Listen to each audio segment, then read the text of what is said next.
কাগজ দেখান, আমাকে কাগজ দেখান, কাগজ দেখান, না না আমাকে কাগজটা দেখান যে আপনারা ভিতরে কাগজটা দেখান, কাগজটা হবে না, কাগজটা আপনার সাথে ঝগড়া করতে আসছিনি আমরা,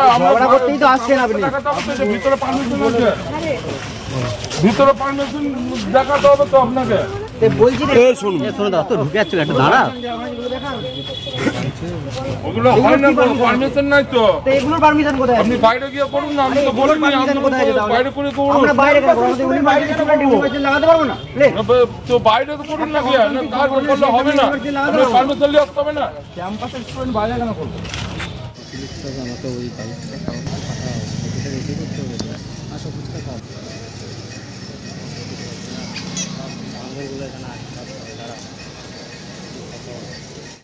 বিশ্ববিদ্যালয়ের ছাত্রছাত্রীদেরকে তাদের নিজেদের অধিকার, তাদের সংগঠনের বিভিন্ন পোস্টার ব্যানার, কোন সব বিশ্ববিদ্যালয়ের এই অধিকারটা যে কোনো ছাত্রছাত্রী রয়েছে, সেই অধিকারকে এক্সিকিউট করা থেকে বাধা দিতে চাইছিল বিশ্ববিদ্যালয়ের সিকিউরিটি গার্ডের জায়গায় যারা বসে থাকেন। তারা কি বলছিল? তারা বলছে এখানে নাকি টাঙাতে গেলে পারমিশন লাগে। আমরা তখন প্রশ্ন করলাম, তার পাশে আরও একটা ছাত্র সংগঠনের ব্যানার টাঙানো রয়েছে, খুব স্বাভাবিকভাবে আমরা জিজ্ঞেস করলাম যে সেই ব্যানারটার জন্য পারমিশন আছে কিনা, তাহলে আমাদের দেখান। আর জবাব দিতে পারেনি, চলে গেছে। ব্যানার কি লাগালেন? হ্যাঁ আমরা লাগিয়েছি, পরে যদি ছিঁড়ে দেয় সেটাও আপনারা জানতে পারবেন, আপনাদের মাধ্যমে জানানো হবে। পোস্টারিং করছে? হ্যাঁ আমরা পোস্টারিং করছি। বর্ধমান বিশ্ববিদ্যালয়কে আজকে যেহেতু পরীক্ষা রয়েছে, থার্ড সেমিস্টারের এর পরীক্ষা চলছে প্রত্যেকটা ডিপার্টমেন্ট, আমরা সেই জন্য রাজ্য জুড়ে এসএফআইয়ের যে বন্ধের কল রয়েছে, আমরা আমাদের বিশ্ববিদ্যালয়ের ক্ষেত্রে সেটা এক্সেপশন রেখেছি, যেহেতু পরীক্ষা চলছে। তাই আমরা পরীক্ষার পরে একটা সংক্ষিপ্ত কর্মসূচি করছি, সেখানে যদি বাধা দিতে আসে তাহলে বাধার বিরুদ্ধে লড়াই হবে। কি দাবি আপনাদের?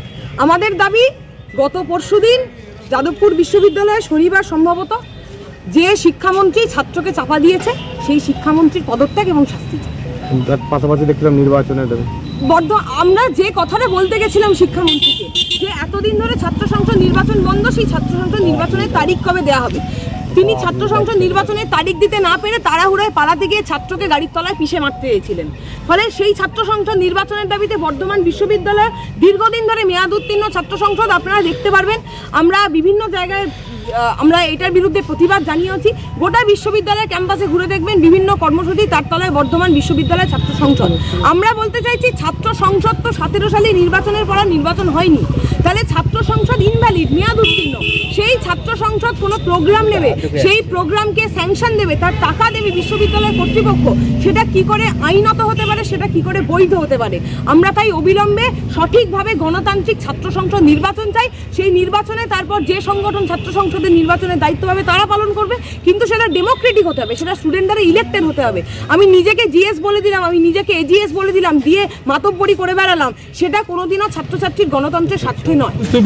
বলতে আমি বললাম যে আমাদেরকে অথরিটি দেখান, আমাদের পারমিশন দেখান, এইখানে আমি তবে আপনাদের ভিতরে ঢুকতে দেবো।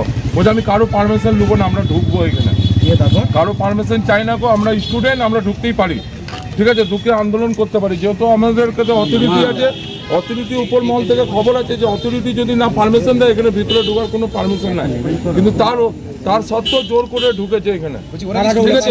আমি আটকাবার চেষ্টা করেছি, তো আমাকে ঠেলাঠেলি করে জোর করে ঢুকেছে। এসএফআইয়ের ছেলেমেয়েরা। হ্যাঁ, পারমিশন নেই, না পারমিশন নাই, অথরিটিতে কোনো পারমিশন দেখায়নি, কোনো কার্ড দেখায়নি, কিছু না, জোর করে ঢুকেছে। বাধা এই কারণেই দিচ্ছিলাম, অথরিটি থেকে কোনো পারমিশন নাই গো, কাগজ কিছু নাই গো, যে ভিতরে একটা এসএফআই করবে, সেইটা কোনো অথরিটি কিছু ছিল না, ওদের কাছে না কোনো কার্ড ছিল, কিছু ছিল। বলছে আমরা ঢুকবো, আমাদের বাধা কেউ আটকাতে পারবে না। কি নাম তোমার? আমার নাম নুরুদ্দিন, আমি সিকিউরিটি গার্ড বিশ্ববিদ্যালয়। হ্যাঁ, 1 নম্বর গেটে। হ্যাঁ, তারপর ওরা কি জোর করে লাগালো? হ্যাঁ। এটা কত নম্বর গেট? এটা 2 নম্বর গেট।